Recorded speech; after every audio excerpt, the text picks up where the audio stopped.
Hi everyone, welcome to Gagan story time. आज की हमारी स्टोरी है असली माँ कौन। यह कहानी 300 साल पहले की है। एक महिला को शादी के 12 साल हो गए थे, लेकिन उसे संतान सुख नहीं मिला था। बच्चे को पाने के लिए उस महिला ने ना जाने क्या क्या उपाय किए थे। डॉक्टरों के पास गई थी, बाबा भक्तों के पास गई थी, जिस मंदिर, मस्जिद, गुरुद्वारा या चर्च में जाने के लिए कहा, उस हर जगह गई थी। जिस भगवान का नाम लेने के लिए कहा, उस भगवान का नाम लिया था। और जितने उपाय या उपवास करने के लिए कहे सब किए। कहते हैं ना कि अगर दिल से और तन मन धन से कोई चीज चाहो तो मिल ही जाती है। इस महिला को भी उसकी तपस्या का वरदान उसके बेटे के रूप में मिल ही गया था। 12 सालों की दुख, दर्द और पीड़ा अपने बेटे का चेहरा देखते ही सुख, खुशी और संतुष्टि में बदल गया। लेकिन अभी शायद उसकी तपस्या बाकी थी। शायद भगवान को अभी उसकी और परीक्षा लेनी थी। जब उसका बच्चा 1 वर्ष का हुआ तो एक दूसरी महिला ने उसका बच्चा चुरा लिया। सोचिए उस माँ की मन स्थिति क्या होगी, जिसने दुनिया में सबसे ज्यादा जिस बच्चे के लिए अपनी जिंदगी जी थी, उससे उसका बच्चा ही छीन गया। उसे ऐसा लगा जैसे किसी ने उसका बच्चा नहीं, उसके शरीर से उसकी आत्मा ही चुरा ली हो। उस दिन से उस माँ का जैसे खाना पीना सोना सब छूट गया था।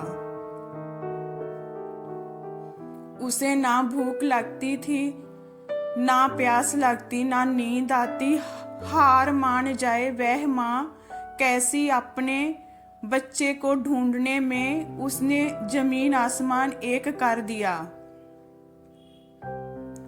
और आखिरकार उसने अपने बच्चे का पता लगा ही लिया। वह पहुंच गई उस चोर महिला के पास अपने बच्चे को वापस लेने के लिए। जब बच्चे की माँ ने उस चोर महिला से अपने बच्चे को वापस पाना चाहा, तो वह महिला ऐसा जताने लगी जैसे वह उसका खुद का बच्चा हो।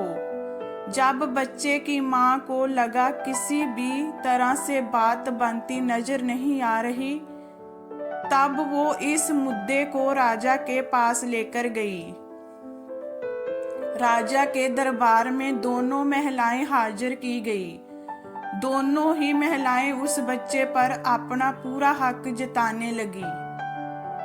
राजा और उसके सभी दरबारी काफी आश्चर्यचकित और हैरान हो गए, क्योंकि बच्चे की सच्ची मां को पहचानने के लिए उन्हें जितने भी सवाल बच्चे के बारे में दोनों ही महिलाओं से किए, जो उसकी आदतों, उसकी पसंद या उसके निशानों के बारे में थे, दोनों ही महिलाओं उसका सही सही जवाब दे रही थी। जब इस समस्या का समाधान निकलता नजर नहीं आ रहा था, तो राजा ने अपने खास और सबसे समझदार मंत्री से इसका निराकरण करने के लिए कहा। मंत्री ने बिना 1 मिनट की देरी किए तुरंत राजा से कहा कि महाराज, मुझे लगता है कि जय दोनों ही इस बच्चे की माँ है। इन दोनों का ही उस बच्चे पर बराबर का हक है। अगर आपको न्याय ही करना है तो सबसे बेहतर तरीका यही होगा कि आप बच्चे के 2 टुकड़े कर दीजिए और एक एक टुकड़ा दोनों महिलाओं को बांट दीजिए। मंत्री की ऐसी बात सुनकर राजा के साथ साथ दरबार में हाजिर सभी लोग उनकी तरफ आश्चर्य से देखने लगे। राजा ने सोचा कि मंत्री के ऐसे मूर्खतापूर्ण बातों के पीछे जरूर कोई रहस्य होगा। वह बिना सोचे समझे ऐसी बात कभी नहीं कर सकते। राजा ने तुरंत अपने सिपाहियों से कहा कि मंत्री की बात पर अमल किया जाए और इस बच्चे के 2 टुकड़े कर दिए जाए। बच्चे की असली माँ ने यह फैसला सुनते ही राजा के पैर पकड़ लिए और बोली, महाराज मुझ पर इतना जुल्म मत कीजिए। आप चाहे तो बच्चे को उस महिला को दे दीजिए, लेकिन उसके 2 टुकड़े कर मत मारिए। मेरा बच्चा मेरे पास नहीं रहा तो चलेगा, इस दुनिया में तो रहेगा। मंत्री जी ने राजा से कहा, महाराज यही उस बच्चे की असली माँ है और जो वहां पर शांत खड़ी है वह है चोर। राजा ने तुरंत उस बच्चे को उसकी असली माँ को सौंपने के लिए कहा और उस चोर महिला को फांसी की सजा सुनाई।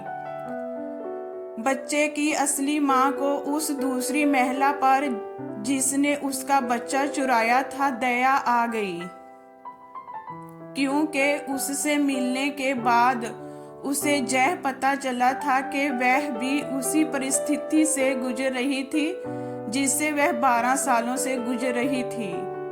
इस महिला ने अपने बांझपन के चलते अपनी गोद भरने के लिए उस बच्चे को चुराया था और चुराने के बाद भी वह उस बच्चे को अपने खुद के बेटे की तरह प्यार करती थी। बच्चे की असली माँ ने दरबार में विनती कर उस महिला को माफ करने के लिए कहा। तो दोस्तों, यह कहानी है हमें बताती है कि कैसे एक माँ अपनी औलाद के लिए कुछ भी कर गुजरती है, और यह भी सच बात है कि एक माँ का दर्द दूसरी माँ से ज्यादा कोई नहीं समझ सकता। ये स्टोरी आपको कैसी लगी हमें कमेंट में बताइए। लाइक कीजिए, शेयर कीजिए एंड सब्सक्राइब कीजिए। वॉचिंग के लिए थैंक यू।